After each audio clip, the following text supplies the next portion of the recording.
Pascal Martinet, bonjour. Bonjour. Vous êtes directeur des activités fiscales chez Alma Consulting Group. Alma Consulting Group qui vient de publier la nouvelle édition du baromètre du coût fiscal immobilier des entreprises. Alors, première question, quel est le principal enseignement du cru 2015 de ce baromètre ? En 2015, les loyers réels baissent, mais les taxes augmentent. La hausse de la pression fiscale locale, que nous annoncions dès l'année dernière, après 2 années d'accalmie, s'est bel et bien réalisée.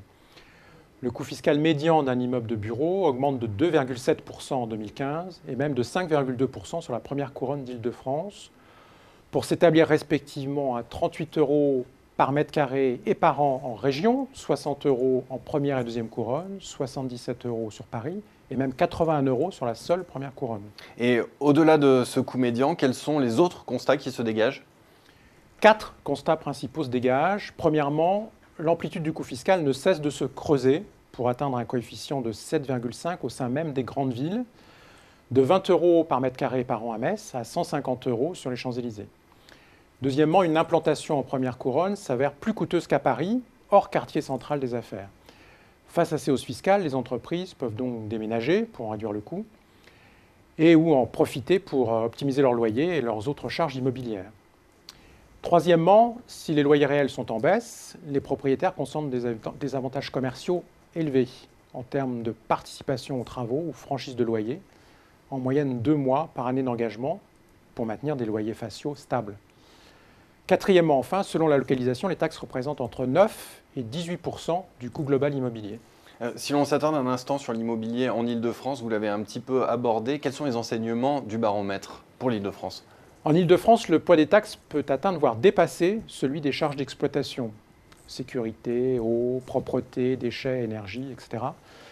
Lesquelles sont globalement également en hausse, tandis que les autres charges de services et d'équipement, accueil, courrier, téléphonie, sont plutôt en diminution. Ainsi, à Paris, dans le quartier central des affaires, le coût global d'un immeuble de bureau a allègrement dépassé la barre des 1 000 € par mètre carré. Conséquence directe, plus on se rapproche de Paris, plus la surface nette par occupant diminue. Elle oscille à Paris entre 6 et 9 mètres carrés par poste de travail. Les espaces dits conviviaux, c'est-à-dire les espaces d'échange, de réunion, prenant de plus en plus le pas sur les espaces individuels. La localisation géographique a donc une incidence très forte sur le loyer, mais également sur les taxes.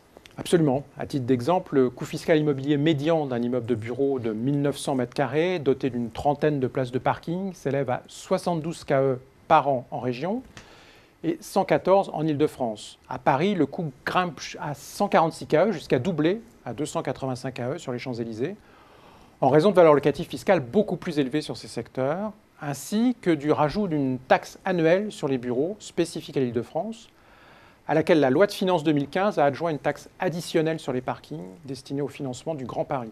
Mais cette évolution n'est-elle pas en contradiction avec la volonté de réduction des prélèvements sur les entreprises ?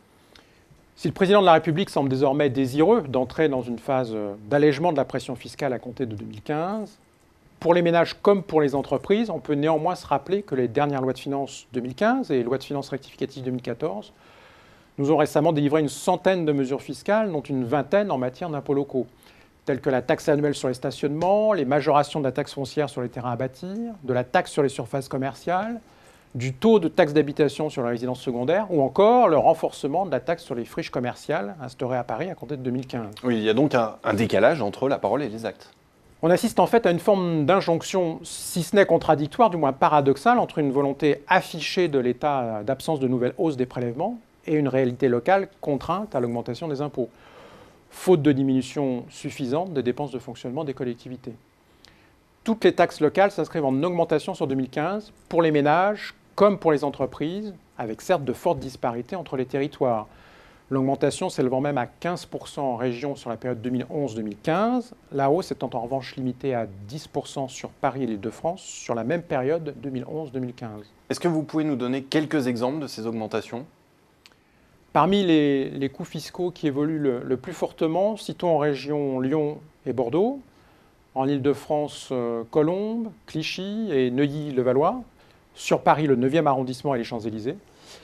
Aux extrémités des plus faibles et plus forts coûts fiscaux immobiliers figurent parmi les grandes villes de France, Metz et Nîmes, pour l'Île-de-France, Hermont dans le 95, Clichy dans le 92. Le Val d'Oise et les Yvelines restent les départements les moins chers face à la Seine-Saint-Denis et Hauts-de-Seine, réunis pour connaître les coûts les plus élevés. pour Paris, le 4e arrondissement et les Champs-Élysées. Eh bien, merci beaucoup Pascal Martinet d'être venu présenter les résultats de cette édition 2015 du baromètre du coût fiscal de l'immobilier des entreprises. Merci. Merci.